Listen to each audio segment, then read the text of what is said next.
Muy buenas noches, bienvenidos a una emisión más de Clínica de la Fe.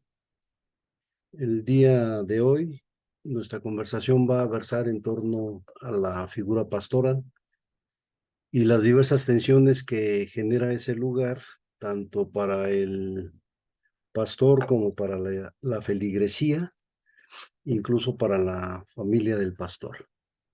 Creo que vale la pena recordar que en la tradición protestante, la figura del pastor se montó sobre una idea muy particular. Él era el operador y articulador del establecimiento del reino de Dios en el mundo. Las iglesias históricas protestantes, con esta idea de establecer el reino de Dios, salieron a conquistar a las naciones y siglos después, en el siglo XX, pues han tenido que enfrentar ahora una cultura que está profundamente mercantilizada y esa mercantilización evidentemente afecta no solo la idea de pastor, sino también afecta profundamente la idea de iglesia y la idea de servicio a Dios. No dejamos pasar el hecho de que el proceso de mercantilización lo que ha gestado es la irrupción de mega iglesias. Y esta idea de la mega iglesia, pues se ha convertido en una especie como de deseo colectivizado, donde los pastores insisten, digamos, en aspirar a tener iglesias similares, donde congreguen a masas eh, en torno, digamos, a la figura pastoral. Si bien es cierto, la figura del pastor en el pasado tenía, digamos, una suerte de equivalente a la figura del maestro. Y en el caso mexicano también a la figura del sacerdote. Hoy día la figura pastoral creo que ha entrado en una profunda crisis que bien vale la pena pensar y bien vale la pena valorar, en la medida que sigue siendo el personaje central en esta escenificación de la promoción del Evangelio de Dios y pues, es el punto de encuentro entre lo que potencialmente todavía el día de hoy pudiéramos llamar presencia, pues sí, la presencia evangélica, que entra en tensión con otro tipo de figuras que se han convertido pues en polos o en imanes sociales que también ofrecen pues una suerte de lugar evangélico donde también es posible encontrar espacios y escenarios muy parecidos a los que los pastores evangélicos ofrecen. De tal suerte, digamos, que la discusión del día de hoy pues tiene que ver con es figura, como nos lo sugiere Roberto, pues es figura donde se condensa la victimización, pero también es la figura que encarna la victimización, ¿no? Entonces, sin más, pues vamos a conversar esta noche. Buenas noches a todos. Pues hoy igual queremos hacer un formato platicadito y creo que será necesario comenzar por el principio. Yo creo que vale la pena tocar amigos, compañeros, eh, pues esta parte del llamado, ¿no? ¿Qué es lo que lleva a una persona, a un individuo, a un hombre, una mujer, a esta idea de que debe ser pastor? Eh, pues sí, aquí hablamos necesariamente de algo sumamente subjetivo, muy individual, muy personal. En la mayoría de los casos basta que alguien que está vinculado a una comunidad de fe, a alguna congregación, pues diga que tiene este deseo, ¿no? Este anhelo. Por ahí en Timoteo dice, el que anhela obispado, buena obra desea. Y y generalmente va vinculado mucho, a ver qué opinan ustedes, yo visualizo, yo pienso que va vinculado a una situación emocional particular de un momento dado, y por supuesto como parte de esta superestructura ideológica, pues muchas veces también va vinculado a una culpa que se percibe y que se tiene que expiar, en este caso, pues a través de ofrecer la vida al servicio de Dios. Pero vamos a escuchar a Omar. ¿Qué opinas? ¿Qué lleva a alguien a asumir esta idea de hacerse pastor? El mencionado dentro de las congregaciones, pues, como el llamado, ¿no? Es que Dios lo llamó. Sí, bueno, yo creo que el tema eh, implica efectivamente el llamado, la convicción de alguien. Yo creo que cuando los jóvenes muy pequeños empiezan a visualizar a esa persona de liderazgo, a esa persona a la que todos obedecen, siguen, pues obviamente es una tendencia hacia esa línea, hacia ese formato de vida. Obviamente, pues yo creo que en un principio pues no tienen en cuenta toda la situación que se da, el escrutinio de la vida privada del pastor, ¿no? Como si de artista se tratara, ¿no? En el que igual están atentos a si respiras, si no, si sales, si entras, si vas, si qué compró, si qué hizo. Y bueno, pues se extiende a los miembros de la familia, a los hijos, tienen que ser, comportarse de una manera, de otra tan específica. Yo creo que sí es una parte que no alcanza a visualizar a lo mejor el novato llamado, ¿no? Ya cuando hay un poquito más de madurez, de más experiencia, a lo mejor en ese momento es cuando empiezan a visualizar que ese gran poder lleva a otra gran responsabilidad, ¿no? Este, ese tema de ser escudriñado en la vida, en cómo se camina, qué hace, pero pues yo creo que en un principio la primera línea pues es visualizar a un líder, ¿no? A alguien a quien todo siga, independientemente, yo creo que más adelantito platicaremos sobre el tema de si está bien, si está mal, sobre qué fundamento, sobre qué piedra están empezando a edificar, ¿no? Así es, Omar. César, yo creo que eres la persona que ha hecho una radiografía muy interesante de la figura del pastor. Este, pues entre otras cosas, lo visualizas como un ser fronterizo, alguien que tiene manejos o modos de operar en oscuro de pronto, pero ¿cómo empieza esta parte subjetiva del llamado, desde tu perspectiva? ¿Qué tan válido es? Porque creo que en ninguna otra profesión o vocación de vida se da, quizás un poco los maestros, ¿no? Pero por un lado, y la otra, esa ausencia que tienen las instituciones, las organizaciones religiosas para filtrar, para poderle decir a un pretendido candidato, decirle, bueno, quizás no tienes las cualidades, o ver un potencial peligro, porque finalmente aquellos escándalos religiosos que hemos visto en la historia, pues que era gente que no nació por generación espontánea, ¿no? Estaba finalmente vinculado a algo, a alguna organización, pero qué mejor que escucharte, César. Sí, yo creo que en la figura del pastor hay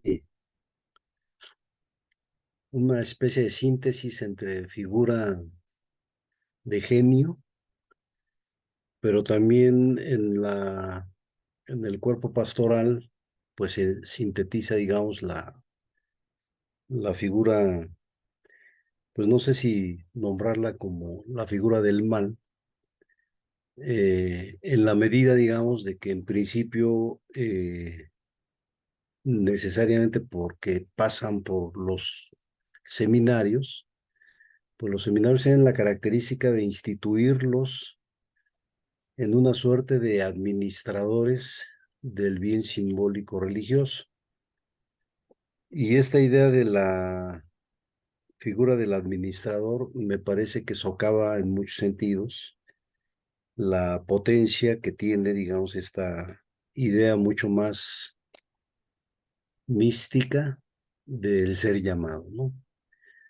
Porque pues es una condición que no es posible, digamos, poner en cuestión en la medida que pues cada quien que afirma ser llamado, pues al mismo tiempo afirma que el llamado está mediado por un vínculo personal con Dios y en consecuencia, pues quien se atreva a ponerlo en cuestión, pues puede incluso, digamos, ahí como meterse en broncas, ¿no?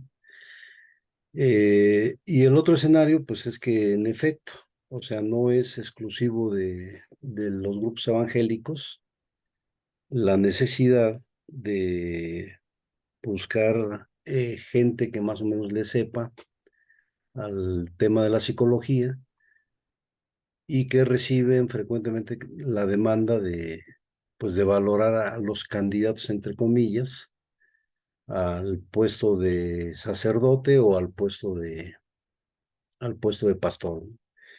Es mucho más frecuente en el caso del catolicismo mexicano, o sea, ahí sí está, o tienen muy aceitado la maquinaria, tienen equipos grandes que se especializan, digamos, en tomarle el pulso a los candidatos y luego ya seguir tomándole el pulso a los ordenados sacerdotes.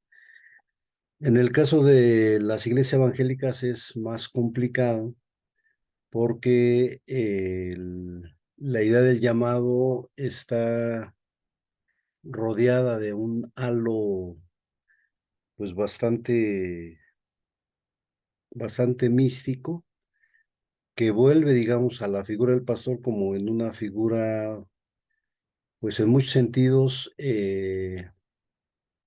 inapelable en su conducta, pero también inapelable en su palabra. Y a eso habría que sumarle, digamos, la lógica de complicidades que se gestan al interior de los cuerpos ministeriales. O sea, es obvio que las figuras públicas de los pastores son o suelen ser frecuentemente presentadas como, pues, como figuras que han sido tocadas por Dios y que prácticamente son una suerte de vinculación entre la feligresía y el ente divino. Eh, y al interior, aunque es muy difícil, digamos, en los grupos evangélicos por esta lógica de soledad que tienen, pero al interior de la práctica pastoral es poco frecuente escuchar a un pastor quejarse, digamos, de su condición personal, de sus potencialidades o incluso de sus carencias, ¿no? Es más bien una figura que llenaría, digamos, pues el cuadro clínico de ser entes muy narcisistas, eh, porque reconocer debilidades es reconocer una suerte como de estado pecaminoso y estado vulnerable, ¿no? Entonces, los pastores suelen presentarse públicamente como poderosos, ¿no? Poco débiles y más bien al contrario, como cargando, digamos, una potencia que no viene de ellos, sino que es atribuible a Dios, ¿no? Y en consecuencia es poco frecuente que en los grupos evangélicos se solicite, digamos, la presencia, el acompañamiento, incluso la ayuda de alguien pues que le sabe, digamos, este campo de las personalidades, de las subjetividades, de los modos de constituirse psíquicamente frente al mundo, ¿no? Y entonces no tenemos, digamos, el asunto, y cuando aparece, pues aparece en el contexto del escándalo, ya sea porque un grupo de pastores convence a algunos psicólogos a literalmente hacer como el diagnóstico de aquellos que son considerados como malvados, pero el psicólogo suele aparecer en el escenario del escándalo, no en el escenario normalizado de la práctica pastoral cotidiana, ¿no? Entonces ahí es muy complicado, digamos, pues tener un dato ahí como certero en términos de lo que acontece, digamos, los entretelones de la vida personal de cada pastor, ¿no? Porque la condición pastoral suele ser una condición bastante aislada, ¿no? Poco transparente, diría yo. De mucha soledad, César, de mucha soledad definitivamente. Y bueno, vamos al siguiente tema de esta noche. Ser pastor como una manera de vivir, es decir, vivir de ser pastor. Voy a igual compartir hoy mi personal punto de vista. Creo que la crisis que tenemos hoy como sociedad sí demandaría que por causa de una credibilidad sustentada, el pastor debiera ser una figura que no viva de su ministerio, aunque por otro lado, en un principio quizás deontológico, pues tampoco habría quizás como que una connotación totalmente negativa, dado que pues como cualquier trabajador pues es digno de su salario. Sin embargo, pues aquí esto se presta a pues diferentes abusos en los dos lados, ¿no? Hay iglesias que castigan mucho a su ministro, iglesias donde se trata de ejercer un poco más de democracia, y el lado contrario, donde el pastor es la figura preponderante, la que decide, la que incluso administra los dineros, y también, pues, quizás ahí caen en excesos de, ¿qué podemos mencionar? De lujos, de posesiones, etcétera, y eso merma, pues, para mí, la credibilidad del mensaje, porque, pues, sí se ve como que una ambición, ¿no? Si alguien quisiera ser rico, en todo caso, yo pretendería que pues se haga empresario, ¿no? Y que no haga del ministerio una empresa. Pero Omar, platícanos en tu opinión, ¿el pastor sí debiera vivir de ser pastor o el pastor debería tener otro medio de sustentar sus necesidades básicas y poder ejercer esto del ministerio, digamos, como una actividad paralela en su vida?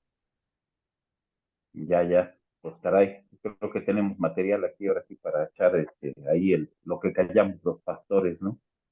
Eh, sí, es un poco controversial. Hay comunidades en las que pues, el pastor sí es digno de su salario, donde el pastor él mismo se proclama como una persona que tiene la obligación de buscar los pastos más verdes para la grey, que tiene que seguir preparándose, que tiene que seguir formándose, que tiene que ir a asistir a todos los miembros y y pues obviamente eso demanda el tiempo que no le permitiría un ingreso para poder subsistir. Esto pues es una realidad para todos, ¿no? Eh, y bueno, pues también las otras agrupaciones en las que de plano dicen, no puedes, que el pastor trabaje, que consiga su dinero por su cuenta, ¿no? Injusto de las dos maneras, en extremo, es difícil encontrar ese balance. Y bueno, como decía César, como platicaba, ¿no? Tenemos organizaciones religiosas que prevalecen y se mantienen como un ejército en donde hay jerarquías, donde hay cargos, y nadie se puede brincar las trancas, ¿no? So pena de ir al paredón. Y acá, en estas congregaciones en donde hay grupos grupos muy pequeños y que lamentablemente de repente se vuelven grupos de poder, pues al pastor lo mantienen muy a raya. Obviamente, pues muchos pastores están buscando el ingreso, la facilidad económica de las congregaciones más grandes, las iglesias reformadas, las congregaciones que tienen sínodos, concilios y que tienen cierto jerarquía, cierto control, se vuelven muy interesantes para algunos pastores, ¿no? Donde tienen una garantía de ingresos. Hay pastores, digo, pues, en mi experiencia, pues me tocó ver, conocer gente eh, que tenían a un ministro que tenía la visión, ¿no? De ampliar, de crecer, de hacer una mega iglesia, ¿no? Pero bueno, si los analizas por el otro lado, pues son empresarios, son gente que tiene negocios afuera de la congregación, no tienen la necesidad económica. Eh, en alguna ocasión me tocó ver una congregación que tenían ya su edificio, el espacio, y el pastor en una ocasión que iba llegando al lugar, vio que el edificio de enfrente estaba en venta, ¿no? Pues vamos a tomarlo, es una gran inversión.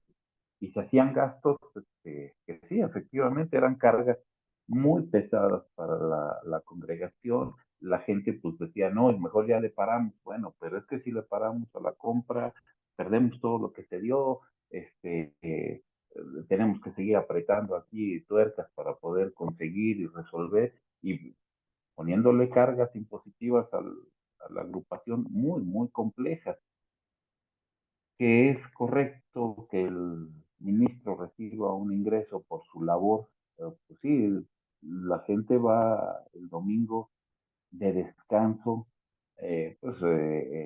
a escuchar algo de la palabra.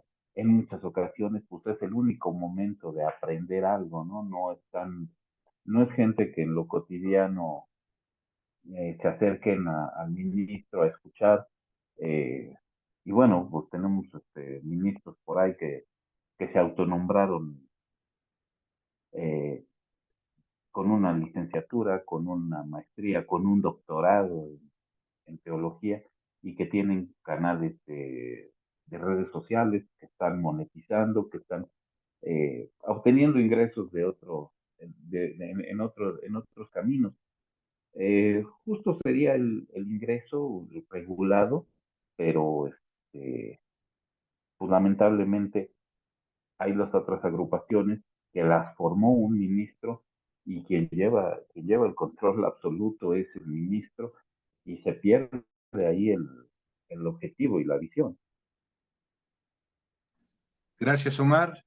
César, pues en este mundo poscapitalista habremos hecho del pastor simplemente un capital humano y desde una perspectiva ética, ¿cuál sería tu postura? ¿Se vale que alguien viva pues de esta vocación? ¿O también ves el tema de credibilidad comprometido en la medida que pues el varo, el billete está ensuciando esta vocación? Pues hay todo un debate, ¿no? Ahí en el planteamiento, de hecho, cuando estabas, pues, argumentando la pregunta con Omar, pues se te sale el texto muy usado y muy repetido entre grupos evangélicos, ¿no? Que es el texto de Primera de Timoteo, que está en el capítulo 8, el verso 18, donde dice, no pondrás bozal al buey que trilla, y digno es el obrero de su salario, que es, digamos, como el texto de batalla cotidiano que se emplea como una especie de consigna, ¿no?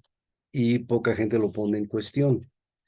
Yo creo que aquí lo que uno tendría que considerar en principio es la naturaleza del trabajo. ¿De qué trata, digamos, el trabajo que realiza alguien que se pone al frente de una iglesia? Eh, y pues hay posicionamientos históricos, o sea, no es muy común a veces que hagamos el rastreo histórico cuál es el lugar y cuál es el vínculo que se ha establecido entre el sentido del trabajo que se hace, el sentido del trabajo pastoral y el signo económico que se le coloca a esa labor. Hay grupos evangélicos que justamente sostienen que para que el ministerio sea efectivamente ministerio, pues tendría que haber ausencia de salario y que quien se dedica al ministerio, pues tendría que tener un modo digno de vida. ¿Y por qué plantean esto? Y quisiera, digamos, tomar unos minutos para argumentar el asunto y poder contrastarlo con la otra posición, ¿no? O sea, pues básicamente se argumenta porque pues hay una frontera que es muy, muy permeable, que tiene que ver con este asunto del pago, ¿no? O sea, ¿cuál es el pago por ser pastor? Y pues en los grupos resulta muy seductor la idea y frecuentemente es una tentación permanente de los grupos religiosos en condicionar la palabra del pastor, condicionar el trabajo cotidiano del pastor al asunto del pago, ¿no? Es decir, pago eh, para que hagas lo que yo imagino que debe ser el trabajo pastoral. No para que el pastor haga lo que él imagina, lo que es el trabajo pastoral, sino lo que el grupo religioso imagina que debe ser el trabajo pastoral. Y de ahí que no resulta extraño que a la hora de las entrevistas, pues suelen irrumpir, digamos, las preguntas y entre las más cotidianas, creo que algunas ya las mencionó Omar, pues tienen que ver con las capacidades y las habilidades que ofrece no solo el pastor como figura, sino la familia entera, ¿no? Si tocan, si cantan, si enseñan, si... Es decir, es como juntar un puntaje para poner en condición de ventaja la presencia de un pastor sobre la posibilidad de contratar a otro pastor, ¿no?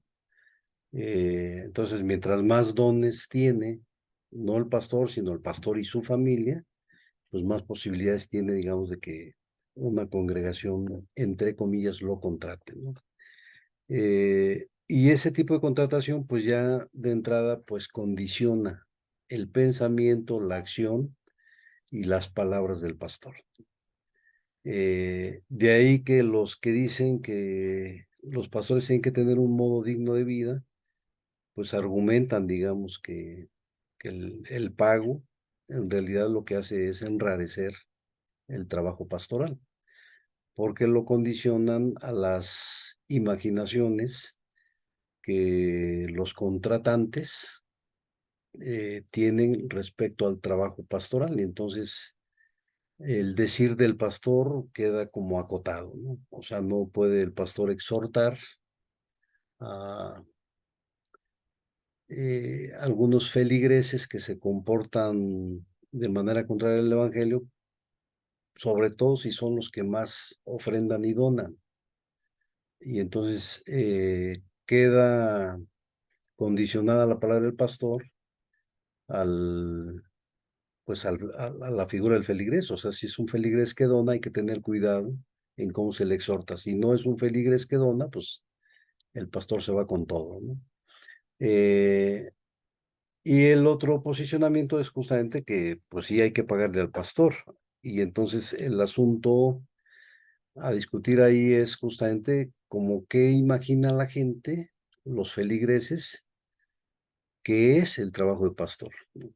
Eh, entonces no me resulta como extraño de repente escuchar entre pastores esta idea de a mí me contrataron para visitar o en el contrato no está la condición de visitar,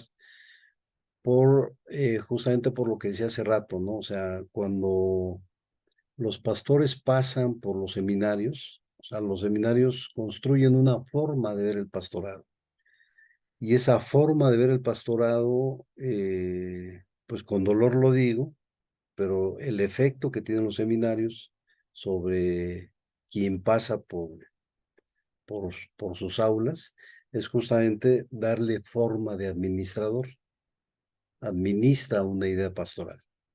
No va a encontrar una idea de pastoral, sino le ofrecen una idea pastoral y al ofrecerle esa idea pastoral, implícitamente lo que le están indicando es que esa forma pastoral es la que debe administrar cotidianamente en su iglesia.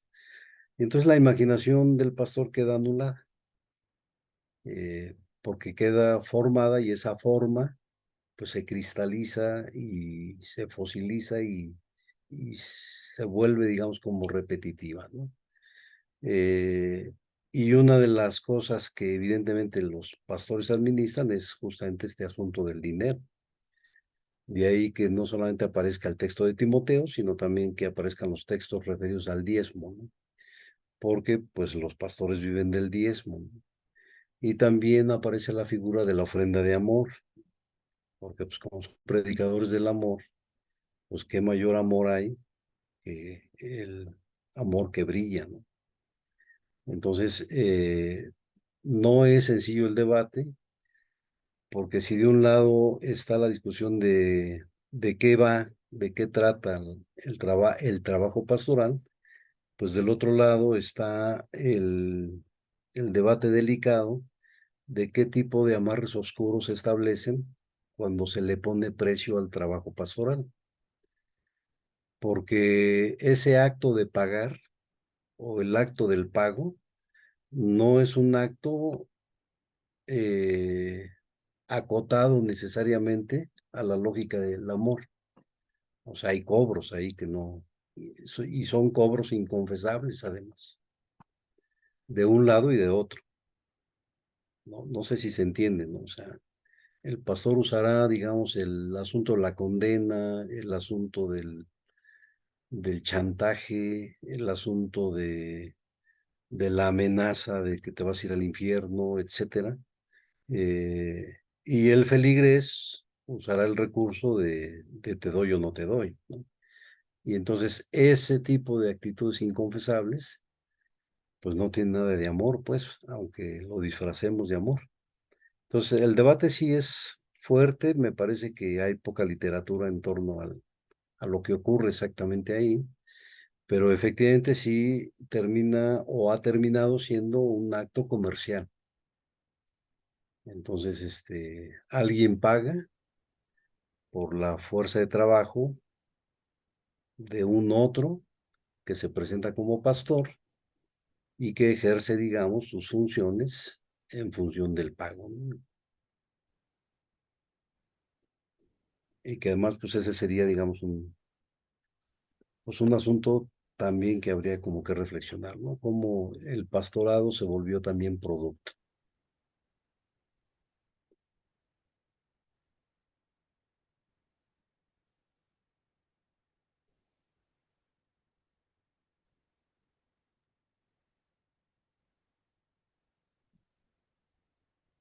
Sí, pues un material muy certero, efectivamente, ¿no? Es lamentable ver No, pues que no hay tremendo, legislación. César.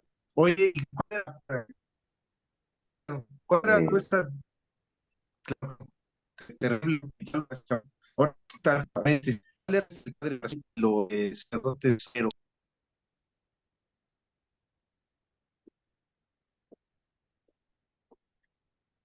No, no sé si lo escuchaste, Omar, yo no lo escuché, no, muy no, cortado. no.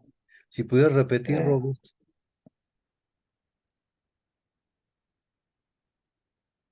pues ya lo perdimos. ya le sucedió lo mismo de la señal que está dañada Ah, del internet. Pues vas, Omar, ibas a comentar algo. ahí estamos. ¿Ahí me escuchan? Sí, ya.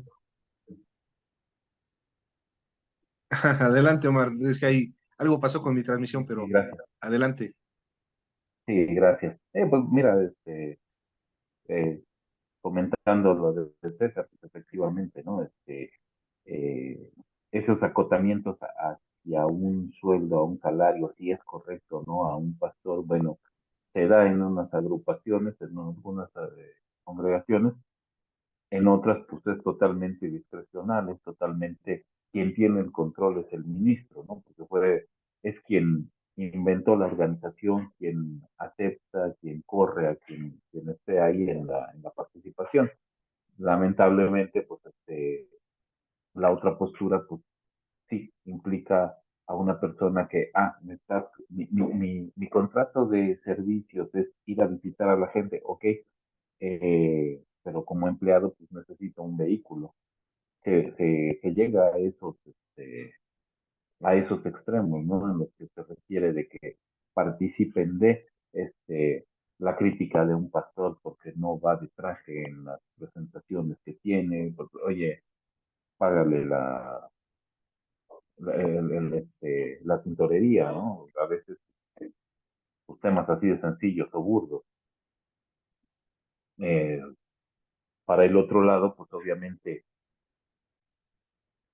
no hay una legislación, ¿no? No hay una de manera interna en estas agrupaciones para decir cómo se van a manejar los dineros, que bueno, pues, el pastor, pues, por más mística que sea la figura, el sacerdote, el director de culto, pues, es una persona que también come, ¿no? Que también tiene necesidades y que si está metido de lleno en una congregación que está dando su tiempo completo y que, bueno, efectivamente también está dentro del escrutinio de toda la congregación, no nada más su desempeño como ministro, como orador, como psicólogo de la agrupación, pues también tenemos la situación de que la familia tiene que ser partícipe, ¿no? Reza por ahí un refrán muy conocido de mucha gente, ¿no? Hijo de pastor, lo peor, ¿no? Porque pues obviamente están en la diana, ¿no? Y están siendo supervisados permanentemente, pues, si miran, si respiran, si hacen, si no hacen, y efectivamente, ¿no? Hay pastores que pues llevan el paquete completo, ¿no? Que la esposa es misionera, que tiene preparación, que va a dar clase a catecúmenos, que va a dar clases para los nuevos, se da en la mañana la escuela dominical, están en estas actividades, los hijos pues tocan el piano, la guitarra y jalan a los jóvenes, ¿no? Hacia allá vamos, Omar. Pero antes de tocar esta parte de cómo queda vinculada la familia de una manera forzosa, eh, podríamos abundar un poquito en la preparación teológica del ministro. César ha dicho que hay una formación hacia un molde, donde pues básicamente se le prepara para tareas administrativas, y a cumplir un rol, ¿no? Lo cual limita muchísimo. Pero por otro lado, pues sí, creo que debiera haber una preocupación seria por esa formación teológica. Debo decir que he visto todos los casos, entendiendo que nuestra audiencia es variada, pues habrá visto lo mismo que yo, que hay pastores con una casi nula formación teológica. Quizás lo más que han hecho es leer la Biblia y recibir alguna escuela dominical. Tenemos pastores que ejercían un oficio, hay historias inclusive de gente que se quedó sin trabajo y dijo, creo que Dios me está llamando. Pero por otro lado, la misma preparación que dan los seminarios carece de cualquier validez oficial en nuestro país, lo cual limita los horizontes del pastor en un sentido de que si por alguna circunstancia él quiere dar un giro a su vida, pues no tiene, vamos, académicamente nada que lo avale, ¿no? Para poder ejercer alguna profesión paralela o similar o dentro de este. Omar o César, bueno, acaba de participar Omar, vamos con César. ¿Cuál sería el punto? Si es necesario hablar de una buena formación teológica para el ministro, queda esto un poco al margen. ¿Cuál sería el camino para que los hoy seminarios teológicos pudieran otorgar un título que tenga alguna validez oficial? ¿Tú cómo ves? ¿Ves esto como necesario? Adelante, César. Bueno, yo lo primero que señalaría es que las instituciones teológicas en América Latina y particularmente en el caso mexicano, pues han transitado, digamos, en un contexto social que los coloca en un lugar bastante crítico. ¿A qué me refiero? La tentación permanente de que la actividad académica de un seminario transite, digamos, a imagen y semejanza del trabajo académico que se realiza en los espacios que comúnmente solemos calificar de laicos, ¿no? Es decir, que los seminarios, igual que las escuelas, otorguen grados y títulos nobiliarios, ¿no? La verdad es que la cuestión, si uno analiza de cerca lo que ha ocurrido, digamos, por ejemplo, en las universidades, pues es muy curioso, pues, porque las universidades han apuntado hacia la consolidación de espacios pues, espacios de titulación, ¿no? O sea, ya soy licenciado, pues ahora hay que ser maestro, ya soy maestro, pues ahora hay que ser doctor, ya soy doctor, pues ahora hay que ser postdoctor, ¿no? Y lo que ha ocurrido dentro de las instituciones académicas es justamente una especie como de descomposición, diría incluso de deterioro, porque la lógica del mercado se ha metido ahí. Entonces, el asunto de un título, tal vez para quien aspira a tenerlo, pues puede tener, digamos, ahí como un cierto soporte legítimo, en el entendido de que, pues, si ya soy licenciado, quiero ser maestro, si ya soy maestro, quiero ser doctor, ¿no? Para que haya un reconocimiento social de lo que yo soy. Y regularmente poco se atiende al proceso interno de las universidades. Y lo que yo pudiera ahí señalar, digamos, es que pues, las universidades se han ido descomponiendo, porque allá adentro, digamos, si para alguien que recibe el título, pues el título es muy significativo, al interior de las universidades, otorgar un título se traduce en puntaje para quien participa en la titulación del candidato. Y el puntaje se traduce en un sueldo mejor o en una especie de estímulo eh, monetario.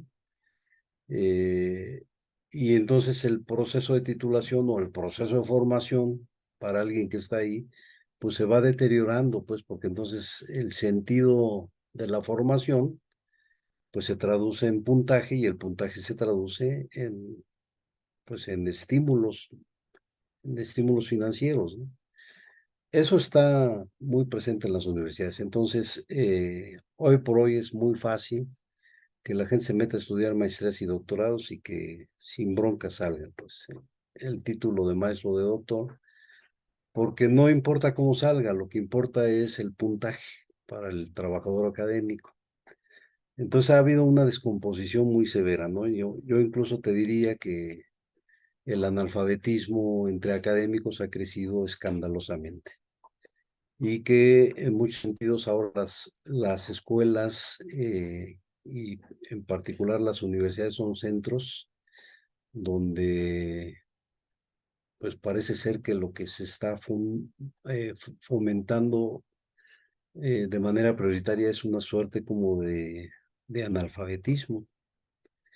Y entonces tenemos muchos doctores ahora tenemos muchos doctores que no son capaces o que no son garantía de inteligencia ni son garantía de trabajo, ¿no?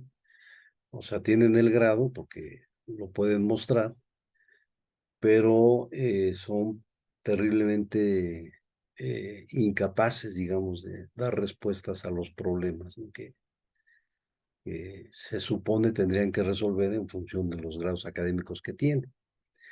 Si eso ha pasado en el campo de las universidades públicas, en el espacio de los seminarios es un poquito más complejo porque pues la presencia, ausencia, la posibilidad de que alguien dé clase en un seminario, la posibilidad de que alguien dirija un seminario, pues está mediatizado por acuerdos, no por conocimientos. No sé si me explico, ¿no? Es decir, no importa cuánto conozcas o no importa cuánto sepas, sino lo que importa es el acuerdo. Porque pues un seminario es un espacio de poder, más que ser un espacio donde la gente va y se forma, pues antes de ser eso es un espacio de poder y de poder de acuerdo entre grupos confrontados que están o que no están ausentes. O sea, los pastores también tienen una beta que poco se reconoce, que es pues que son profundamente mundanos, porque participan de este mundo y suelen formar bandas y suelen formar grupos de interés. Y como grupos de interés, pues operan al interior. Entonces, el rector en turno de un seminario, pues es alguien que tiene acuerdos y que tiene complicidades y que tiene, digamos, la consigna de operar en un sentido y no en otro, ¿no?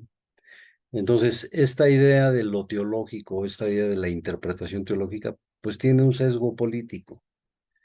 Y el sesgo político, pues va determinando el tipo de discurso que se fomenta al interior de los seminarios. Y entonces, la famosa frase que tienen las iglesias protestantes, por ejemplo, de iglesias reformadas siempre reformándose, pues pierde filo en ese escenario, ¿no? Porque la reforma, el sesgo de siempre reformándose queda acotado a los acuerdos que el grupo que controla un seminario tiene con ciertos grupos de poder en el campo pastoral, ¿no?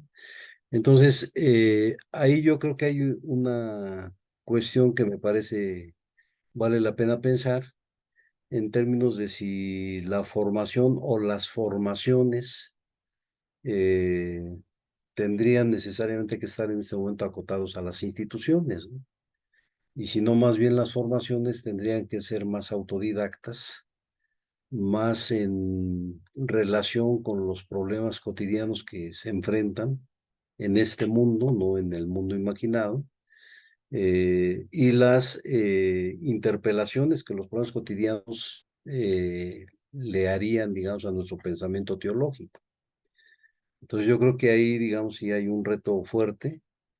No veo, digamos, de manera inmediata un centro escolar teológico, pues que sea capaz de competir con los centros teológicos católicos, ¿no? Si los centros teológicos católicos me parece que tienen la gran ventaja, pues de que han sobrevivido, o sea, han sobrevivido sobrevivieron al racionalismo, sobrevivieron a la Revolución Francesa. En México sobrevivieron a la Reforma, sobrevivieron a la Revolución, y hoy día el pensamiento teológico católico es el que tiene ganada la agenda social en este país, porque son organismos de derechos humanos los que frecuentemente son consultados por los medios para que den su opinión, ¿no? Y esos que son consultados, aunque se presentan como defensores de derechos humanos, en realidad son curas. Eh, y lo mismo ocurre con las ONGs de derechos humanos que con los movimientos sociales, ¿no? Los últimos movimientos sociales han estado ahora sí que pastoreados por curas católicos. Y los evangélicos tuvieron su momento, pero pues perdieron el filo, ¿no? Entonces, ¿hacia dónde tendría que llevar la formación teológica? Pues a la solución de lo cotidiano, no a la, no a la reflexión de cuántos ángeles caben en la punta de un alfiler, ¿no? Sino cómo la teología que sostengo me permite interactuar con el mundo, interpelar al mundo y transformar al mundo, ¿no? O sea, esta idea del texto bíblico que dice ser sal y luz del mundo. Y creo que las formaciones teológicas en este momento están muy carentes de eso. O sea, lo más que tienen los evangélicos que se presentan como evangélicos de vanguardia es el discurso liberacionista, y el discurso liberacionista pues está fundamentalmente administrado y pensado en América Latina por, por teólogos católicos, ¿no? No, pues definitivamente hay tareas muy pendientes en ese tenor. Bueno, vamos avanzando, el tiempo nos apremia. Eh, ¿Qué hay de esa vinculación forzosa de la familia del ministro? ¿Será justa? ¿Será injusta? Depende del modelo eclesial del que hablemos. En algunos casos, como mencionaba César, es parte de la contratación que se hace, es decir, no solamente se contrata al pastor, sino que pues hay cierta exigencia, en el caso de que tenga esposa, pues de que la esposa sea, eh, toque música, pueda preparar un coro, asuma las tareas de escuela dominical, y si hay hijos, pues también se ven eh, forzados a involucrarse en las actividades, si son niños, pues de los niños, si son jóvenes, de los jóvenes. En otros casos vemos también cuando pues se trata de un coto de poder, pues el hijo de la familia misma pues es parte de un nepotismo donde pues asumen posiciones de liderazgo, no por vocación, no por deseo quizás, pero sí porque pues son hijos del pastor, ¿no? Entonces, a, a Dios lo llama el pastor, o el pastor es llamado por Dios, pero el hijo del pastor es llamado por su papá, por el pastor. ¿Qué opinión te merece este rubro, Omar?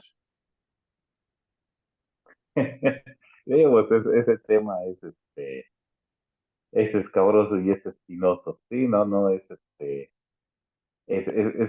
complicado, es una situación comprometedora para la familia. Yo lo creo que es hasta desgastante para la familia porque tienen que ser el ejemplo a seguir, tienen que ser y pues sí, tienen que estar necesariamente viviendo en casa de cristal, ¿no? Para que sean vistos por todos, sean analizados por todos, si es correcto, si es incorrecto su proceder. Y bueno, en el área de estas, de esta fe SADCB, esta fe, eh, la religión SA, pues lamentablemente pues, te das cuenta que los únicos que pueden acceder a estos lugares de trabajo, a lo mejor en algún momento sientes o tienes el llamado a participar, a ser parte de la homilía, del servicio, y pues no puedes ahí avanzar ni crecer porque el hijo del pastor, pues es el príncipe de ese reino, es el quien tiene que dar la continuidad a las actividades que están haciendo los padres y que bueno, se vuelven figuras codiciadas para las doncellas o para los postulantes a noviazgo de esos muchachos, ¿no? Eh, cómo se enredan ahí las situaciones en que pues llegan hasta pelearse los hijos con el papá y hacen su agrupación aparte, se van del país. Digo, a mí me tocó ver en una congregación, ¿no? El hijo se enojó con el papá, no le pareció, se fue del país, regresó con una maestría en teología, quién sabe de dónde, pero ya es el maestro de la fe y ya tiene una especialidad sacada quién sabe de dónde igual, ¿no?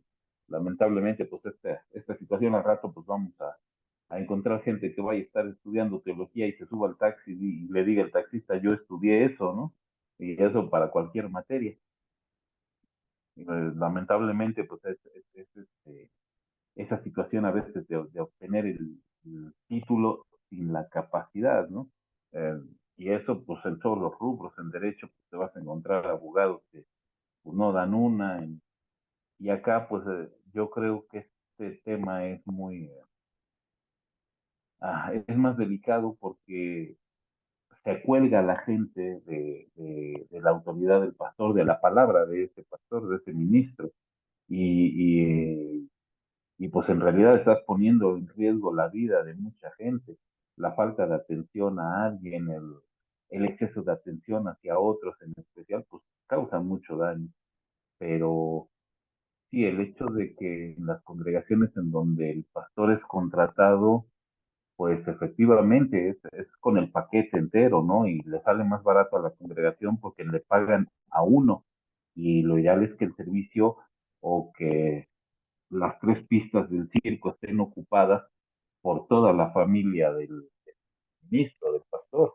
Y esa postura, pues a lo mejor es cómoda para la congregación porque tienen a la gente que dirige o que se vuelven estas imágenes idealizadas que dejan de ser humanos para ser el pastor, el ser la esposa, la pastora, la esposa del pastor y los hijos que pues van a dar asesoría, que van a dar, y van a trabajar ahí atendiendo a la congregación en todas las actividades que tienen, cuando pues lamentablemente tienes ancianos, diáconos y gente que pues, pone aparentemente su vocación de servir y su amor a la congregación pues para tener una situación de poder, igual como los seminarios lo manejan, ¿no? ¿Cuántas veces hay ministros que han sido limitados, que han sido vetados a nivel nacional y a veces hasta internacional por no cuadrar, por no encajar en esas ideologías? Pero sí, los hijos son un paquete a lo mejor muy, muy conveniente para rellenar las actividades, para completar te digo, llenar que las tres pistas estén ocupadas, ¿no?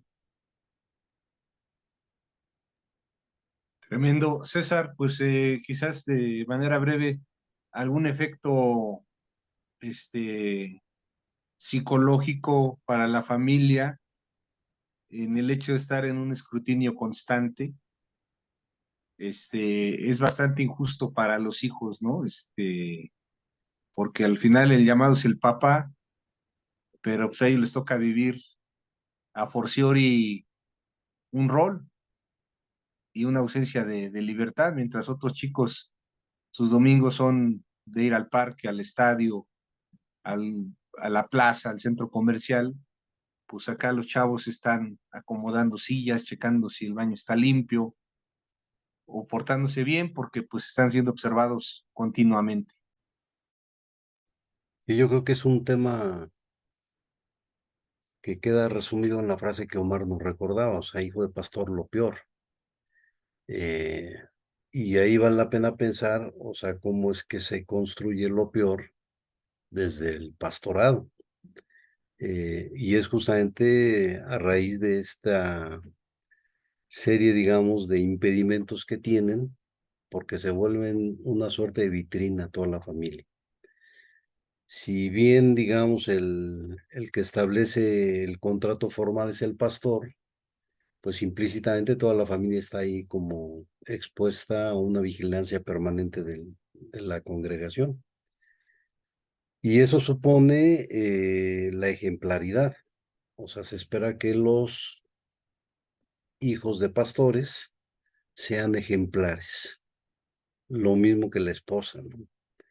Y eso impone a los chavos, pues, una serie, digamos, de obligaciones que no tendrían por qué tenerlas.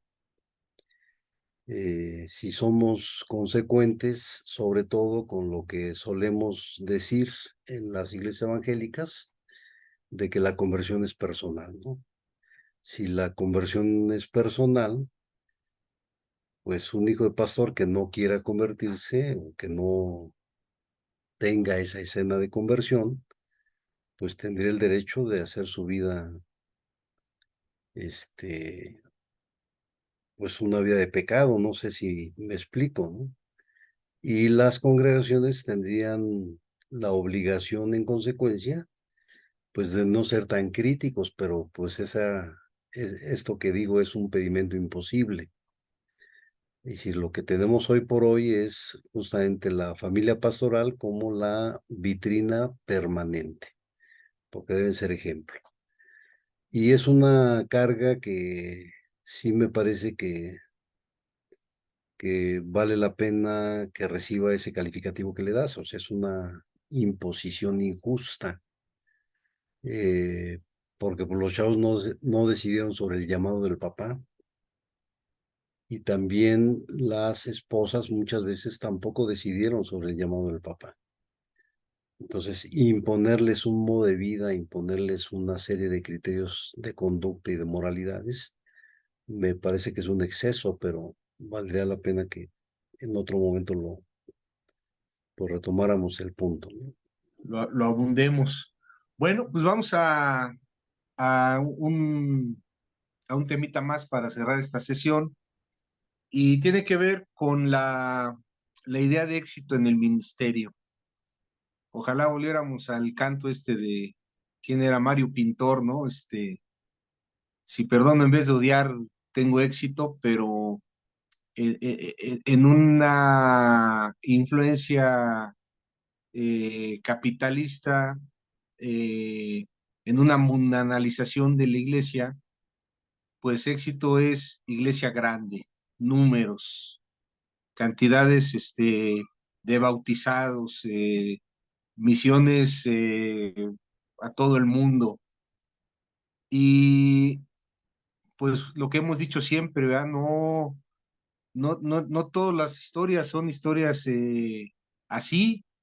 Hay lugares, hay condiciones, hay circunstancias donde a lo mejor habrá una comunidad pequeña, pero en este concurso que hay de pronto en los cuerpos eclesiales, en las denominaciones, en las alianzas pastorales de alguna ciudad, hay hay un concurso constante de quién la tiene más grande.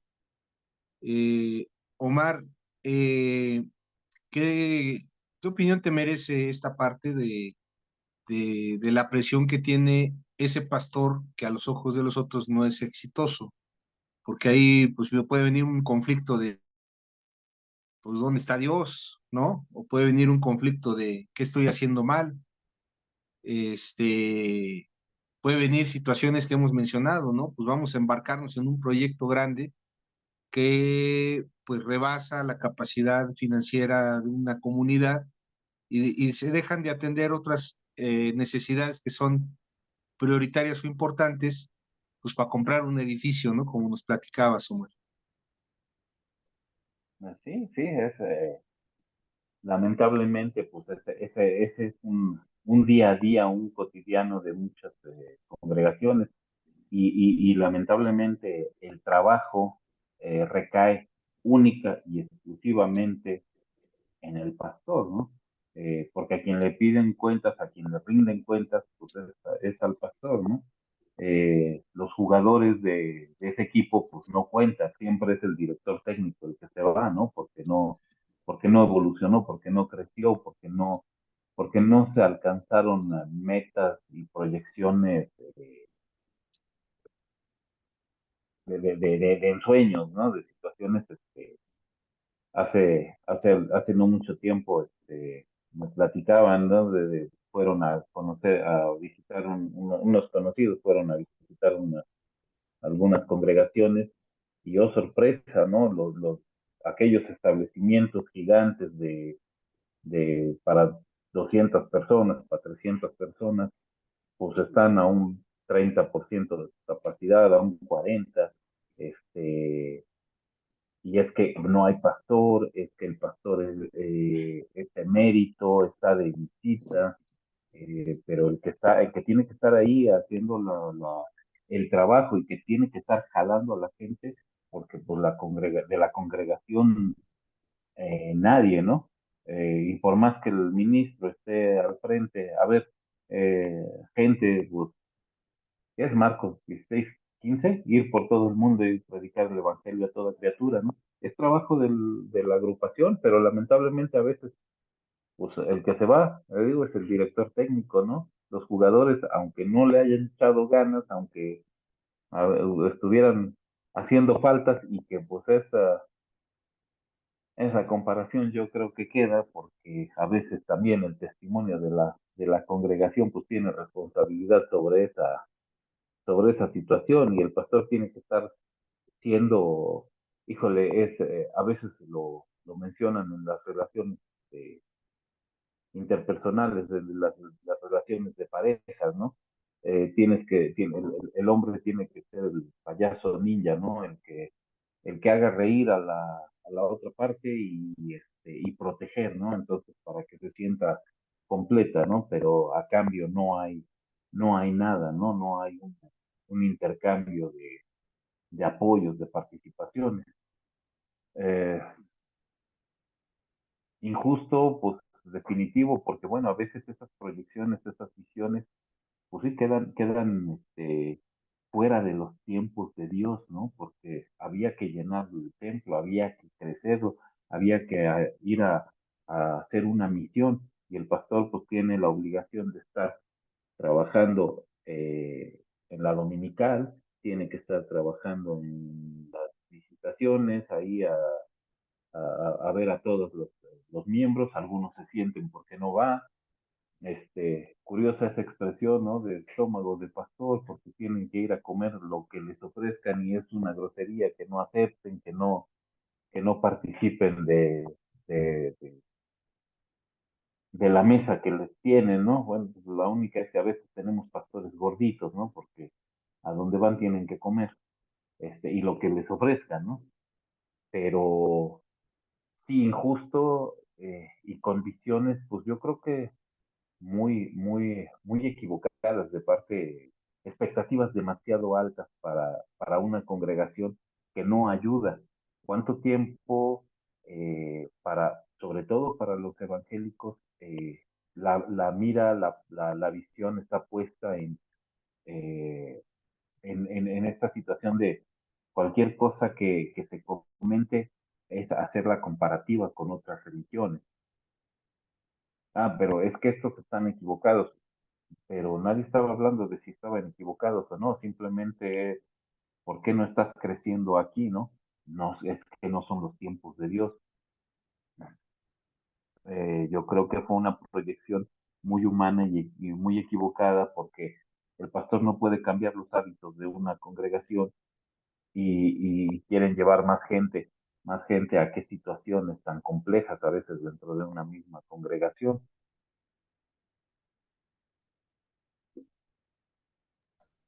Muchas, muchas gracias, Omar. César, pues vamos a cerrar contigo, con tu participación.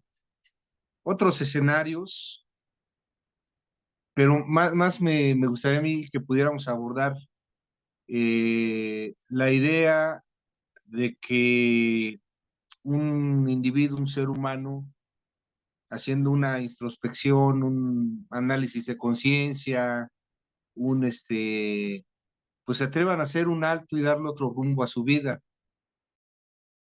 social, digo yo, también en parte la viví, decir, ya no quiero ser pastor, esto no me está llevando a donde quiero, no estoy siendo feliz, no le estoy brindando un espacio a mis hijos donde puedan ser ellos mismos, pues se requieren muchos huevos para una situación así, César.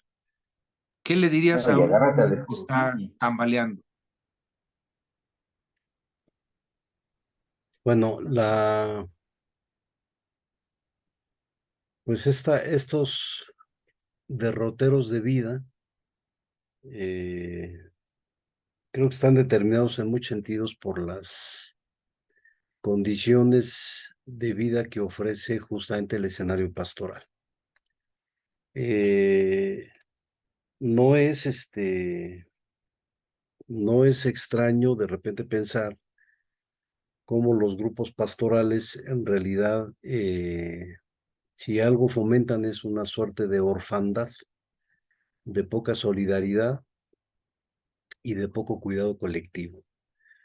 Eh, porque no hay los mecanismos suficientes para que se realice el cuidado, pues el cuidado entre ellos. O sea, lo más frecuente o lo más común entre pastores es que los problemas sean de cada quien, ¿no? Eh, y suele ser muy frecuente, pues, que cuando un pastor tiene problemas, y sobre todo los problemas familiares, pues hay una especie de vacío que se forma en torno a él, y lo más que las iglesias o lo más que los grupos de pastores suelen hacer con el pastor caído en desgracia es, pues vamos a orar por ti, ¿no? Eh, y hay una incapacidad terrible de poder construir proyectos que amparen, digamos, los momentos de crisis, o sea, no hay o no suele haber, digamos, ahí como el respaldo colectivo para cuando un pastor pues tiene crisis, ¿no? Crisis a veces severas, ¿no? Desde el asunto del desencanto por el trabajo pastoral hasta asuntos graves como divorcios o pérdidas de hijos, ¿no? El, o suicidios de hijos.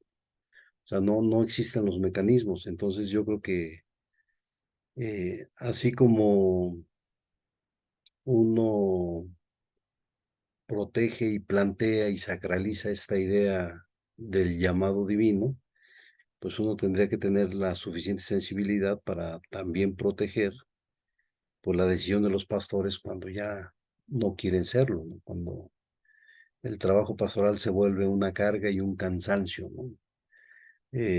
Porque cuando ya es carga y cansancio, pues la atención a la labor pastoral, pues no solo disminuye, sino que desaparece, ¿no? Y creo que ahí hay pues una legitimidad de tomar esa decisión, ¿no? Que creo que a veces es mucho más sano, es como el asunto del divorcio, pues eh, normalmente las posiciones más ortodoxas suponen que si alguien se casa, pues se casa uno para toda la vida, ¿no? Pero pues hay momentos de la vida matrimonial en que la vida matrimonial se vuelve insoportable, porque creo que es semejante, digamos, al trabajo pastoral. El trabajo pastoral también tiene momentos insoportables, que no proveen vida al pastor ni proveen vida a la comunidad que es pastoreada, ¿no? Y entonces yo creo que ahí vale la pena hacer un alto, un paréntesis o un retiro prudente, ¿no? Muchas gracias. Pues quisiera agradecer a nuestros panelistas de hoy, Omar Collis y César Avendaño, nuestro profesor. Gracias a ustedes que siguen con atención la transmisión. Les enviamos un abrazo muy afectuoso. Hoy hemos hablado, pues más que desde la ciencia, pues hemos hablado desde el corazón, con el único interés y el anhelo de que pues detonemos en ustedes esa libertad de pensar. qué es lo mejor para ustedes. Pues la invitación está en pie para que nos hagan favor de seguirnos en Facebook a través de la página Clínica de la Fe y en el canal de YouTube Cristiano Rebelde. Agradecemos mucho su participación, comentando, compartiendo, y pues ustedes hacen posible esta transmisión. Muchas gracias a todos, que pasen una excelente noche y nos despedimos de esta transmisión en este momento. Gracias.